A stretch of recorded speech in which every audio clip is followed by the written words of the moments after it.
Catus, excuse me, Catus Maximus here. This time, yes, I know, another Vevor promotional product. I really got into all these cordless tools for two reasons from them. One was just curiosity and check them out. And two, because there were a few cordless tools which I just couldn't afford. I have some DeWalt tools, you know, a 20-volt drill, an impact driver. I just couldn't afford some of the other stuff like the jigsaw and the 7 1/4-inch circular saw. Pretty expensive from DeWalt. So that was one of the motivations, was to get some tools that I just didn't have in a cordless. And so this Parlor Standalone Series, this is made by the same supplier as the jigsaw I just reviewed and showed that I had more than enough power, a surprising amount of power. This is significantly upgraded. So, I mean, it all started with their 4-tool set, which came with their Pro Series drill and impact driver, which were pretty good. And then they had this big set, which also had a recip saw, and this circular saw, which I had a significant number of criticisms about. So I don't think these are like different tiers from the same supplier. I think they just chose a totally different supplier. Anyway, you can go back to my review, or actually I did an updated review. That set was, even from Vevor, was pretty expensive, and in my updated review I complained about how they mistakenly came with a 30mm arbor Australian standard for the blade, so they were special ordered. And then when I was trying to cut actually that same piece of 4x4, just a different section of it, just going into it, I mean, I do have a 40-tooth blade, but it was a brand new carbide tip blade, and it just cut out a couple times.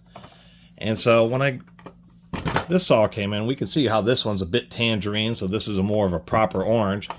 And you can just see the difference here, maybe. I don't know if, yeah, you can. Stacking on top. Oh, it's a little difficult.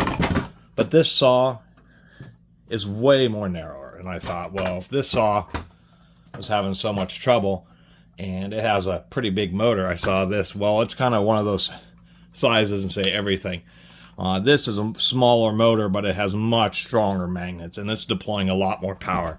And that's probably the biggest criticism of this, is it's going to suck down battery. But a lot of people would rather have a saw that uses up a 4-amp-hour battery and, quite frankly, probably 30 minutes of heavy-duty cutting, but have it at least perform like this does.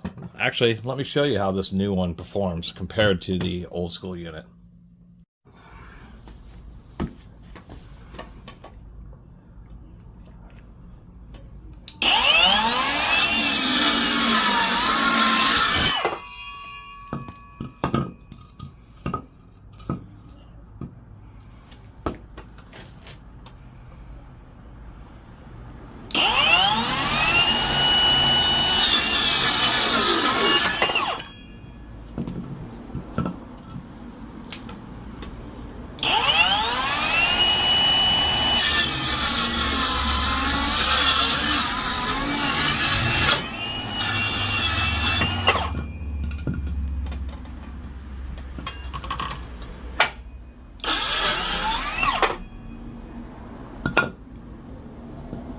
Not too bad, to tell you the truth.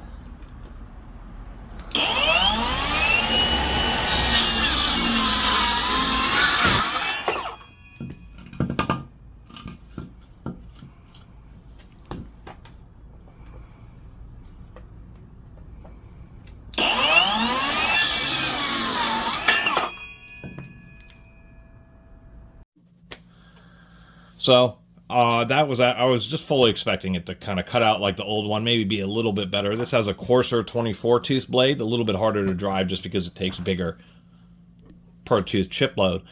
But it didn't even act like it was going to stop. Just went right through full depth multiple times. The battery was fully charged, so those few cuts used up a whole bar of battery, plus fiddling around with it a little bit. But it's what I would prefer. You can hear this thing just doesn't sound as aggressive, even though it does have a fat motor.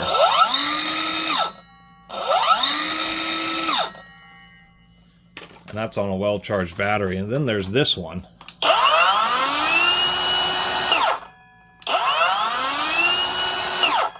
I mean, mean, it just sounds like a stouter motor in there. So it's just more compact, yet surprisingly a lot more powerful. And yes, actually you can barely see it there. It's supposed to say 15.875 millimeters. So that is a 5/8 blade standard. So they fixed the two biggest complaints I really had about this saw right here. 3. With this particular saw. So that's why there's going to be some brushless products that I really am going to recommend, and those are all going to be based on the Makita compatible battery. This is using one of their new battery styles, which does have the gauge on the side. I like that. But just to show, what do we got here? We've got like a no-name Makita compatible battery. Pop that in there. And so that's a big deal because most of the Chinese cordless tools are based on the Makita copy. And that's what I think all companies like Vevor and others who have cheap tools should absolutely do. And that way you can easily get replacement batteries. Just like the Jigsaw, whatever factory's making these, the way this is designed is they have different battery inserts so they can put technically any battery compatibility in it. But once again, this is much better being a Makita compatible. By the way, that does not, Makita chargers will not charge these Makita compatible batteries. It just means that the dimensions and the terminals, so you can take a Makita battery and put it into this tool and use it, but you still have to use the basic charger. Speaking of chargers, it's just a 2-amp charger, so it's going to take, from dead, it's going to take 2 hours plus to charge this battery, probably about 2.5 because lithium ions slow way down when they get near full. It does have a little vacuum port, hilariously missing the screw, rip fence. Other than that, I should mention that this saw is still a 7.5-inch saw, and on that other one I intentionally got a 7.25-inch blade just to try to give it a little bit more power, where this one hasn't. This one could actually run a 7.5-inch blade, and we can see that there's a lot of space. The moving guard is actually the smaller sections. There's always a lot more space in the fixed guard. So when we have that much space just in the moving guard, we could easily put a 7.5-inch blade on there. Just might get away with an 8.25, to tell you the truth. Just might. The only thing, so besides having a standard 5/8 arbor, more power, and a more standardized battery, I kind of like the die-cast base that was on this old one. I think actually this old one, surprisingly enough, is heavier than this new one, even though the newer one is more powerful. I did like the base on this one. Unfortunately, they're totally different housings, so I wouldn't be able to swap them. And so that's the deal. And unfortunately, the way the Vevor is, they're like a marketplace, and so they get everything rebranded so that there's a house brand, so people become more associated with it. And I think that's what, places like Banggood, AliExpress, those types of sites have failed in more Western countries, is because they are just bazaars, kind of like Amazon. And Vevor's essentially trying to filter for more tools. So anyway, it's actually, a welcome upgrade over the old one. I mean, it is spades better, and it's actually something that I'm going to end up keeping. And that whole 4-tool set that I had from Vevor, I'm going to end up finding a new home for it, because now I have what I wanted, which was a cordless, brushless circular saw that has a usable amount of power. I mean, it's actually decent. I was doing that was soft pine, so if you're in hardwoods trying to do full blade depth, I'm sure, one, it will just crush the battery in 10 minutes. And 2, you still may have to go slow down, obviously. It's hardwoods, you need quartered worm drive saws. Good old worm drive skill saw for that type of stuff. But just cutting through a pine 4x4 and just not have, just at a normal speed with a house blade. This isn't a Diablo or something like that, or a really nice DeWalt. I mean, it just did it, and that's exactly, what I expect. A little bit of an improvement in the dust discharge. They have these bars in here. I guess that's just a little bit of a safety thing or something. But it's a nice wide open port, I guess, so more dust can get out. versus this one where it's just kind of like a little slot and didn't quite work as effectively. The only thing to really say is it does have a steel shoe, but it is just a little bit loose, so it's not perfect there. They did have one thing that they missed, which is it's a standard on saws that when the shoe goes all the way, when you set it for maximum depth, that it sits on the bottom of the saw, and so the bottom of the saw kind of helps support the base plate to make it less likely to get bent, which oddly enough they did get right here on this saw. So anyway, it's still a budget cordless saw. It does only come with one battery, but at least it's viable. Somebody just needs it for a project, doesn't want to dive into, because they just aren't going to use something very often, don't want to dive into a big brand ecosystem like a Milwaukee or Makita, etc.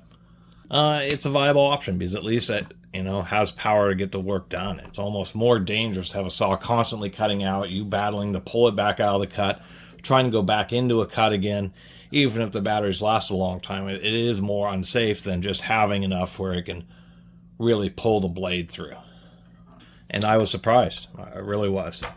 So anyway, that's kind of my deal with this. I guess the only other thing is for some reason the lock button has a little bit of stiction in it. So I guess we'll take just a little bit of a peek. Kind of has an interesting design where the whole handle wraps around, but the motor appears to be like the separate entity. So we'll take a look inside. Starting to take a quick look inside. So it literally seems like this saw has a little bit lighter build quality of the body. It just has a much stronger motor and controller in it, which makes all the difference. The gears seem decent, decently thick, helical cut. Unfortunately, it's a 6001, but it's not rubber sealed. You really, on a saw, especially the externally facing bearing, really does need to be rubber sealed. All those fine wood particles, they'll end up finding their way into the bearing and it will wear it out faster. So I'll probably end up swapping that with a rubber sealed one. Actually pretty easy to swap. What it appears is that the bearing's put into this housing and then there's like a snap ring or something on the back side of it. And then there's the gear, a little spacer, and the spindle's just pressed through it. So not hard to replace. I guess the one thing it's a sleeve bearing in there. It is not a needle bearing on the back side, which I can understand. It is a pretty standard practice. They save a little bit of money. I mean, everybody does this. DeWalt does this in many of their, particularly their older, larger grinders. Makita's done it in a lot of their drills. A lot of tool manufacturers do that, where they strategically place sleeve type bearings. And in this case, I suppose it's okay. I would have liked to have seen a needle bearing. Actually, the motor arbor, judging compared to my finger, it's a 7-tooth, but it's actually fairly large in diameter. So at least it seems like the gears ought to hold up pretty well. And they did put quite a bit of grease in there. This is something you would periodically want to maintenance. A lot of people don't, but you really, with the small volume of grease, if you use a saw often, you really should get in there and replace it pretty often. Open this up. Kind of an interesting design here, where this case half is sandwiched between the motor housing, which screws directly into the housing and gearbox. It's not a censored motor, but I can see why. It's just a saw.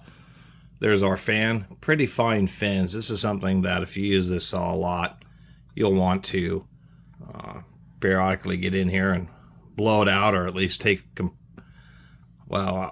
blowing compressed air through the vent probably wouldn't help that much. So this is periodically, it's going to need to be maintained. Otherwise, not a lot else to say. Just kind of an interesting design, the way this fits in there like that. And then this slides over, and I guess that's just to help make the whole motor and assembly, I guess, a little bit more rigid. Looking through at the other saw, this has a much beefier controller. So this is just simply just a more powerful motor, just sending more juice to it.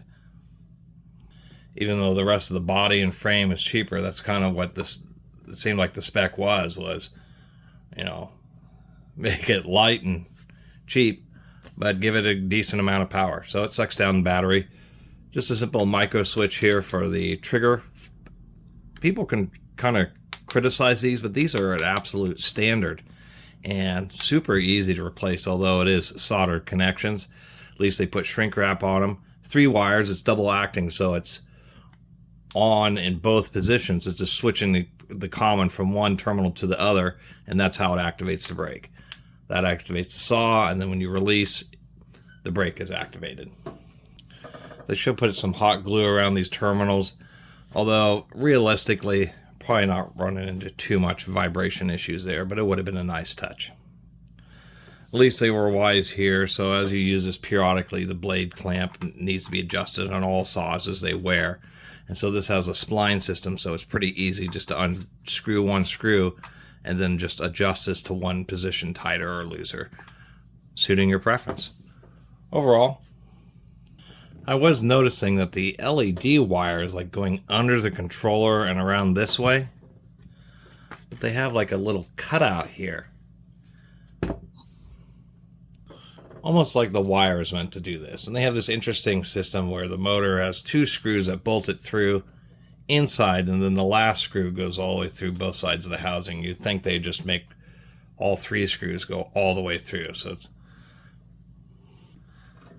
an odd design choice. So to summarize it, and the reason I made such a long video is just after evaluating, it's interesting when you focus more on just the engineering priorities of what makes a particular tool, it's surprising. I mean, over this saw, which their old one, which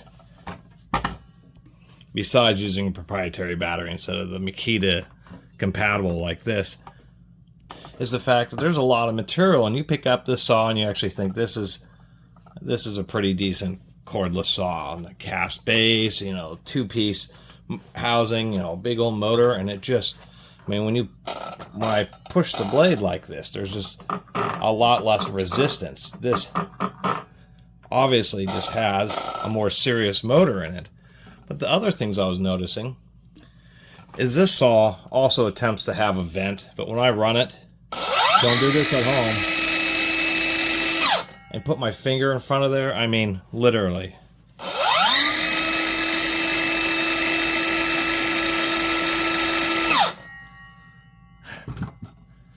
It's like there's no air coming out. Why do you even have a vent? Or this one, when we saw inside, I was wondering why the fan was kind of in a blower style spiral housing with just a little jet, so they can increase the air pressure. So the second, besides actually having more power and actually being able to make the cut, has been a better engineered blower system.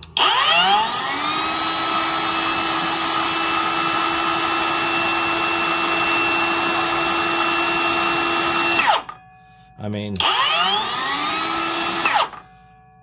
they did that little spiral so it'll compress the air and actually have a little bit of extra pressure where it might actually blow sawdust. I mean, this you can barely feel. This actually might be effective. So that's the second thing about doing what a tool does, having the power to make the cut.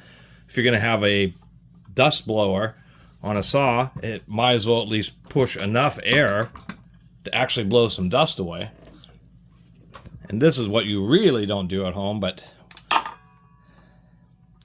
so the LED light, as you can see, it's not the greatest, but it will light up a cut line in front of the blade. It's actually pretty decent. And pull my hands away here. You can see it lights up my finger on both sides. The LED light on the old heavy one, I mean, there's just like a trickle. Even though it's a reasonable light, they have it like, you can see where it's, the focus of the light's aimed right there. So when you have something down here, actually where the blade is, there's just this tiny trickle of light getting to it. I'll show you again on this one, where we can see there isn't a big bright spot here. The big bright spot's right there where you actually need the light. And so this is actually an example of what you would expect from, you know, a cheap Chinese saw that would be kind of like, okay, I'll get this because I don't have a big investment in, you know, a particular brand of cordless tools, or once again, just kind of one-off projects. This is more of what you would expect. The physical build quality and the weight's just a little bit light, but at least it'll make a cut. At least, you know, so it has a LED light that actually does something, and at least it has a dust blower that actually does something. So it's kind of just serving the actual functions of a saw rather than kind of looking more impressive and throwing some more material at it. But it doesn't actually do very well at being what it's supposed to be, which is a saw. And there's no reason to make a saw that's 7 1/4 inch unless it can actually drive the full depth cut in softwood. I mean, you're not cutting paper towels with these. So anyway, thanks for watching. See you next time.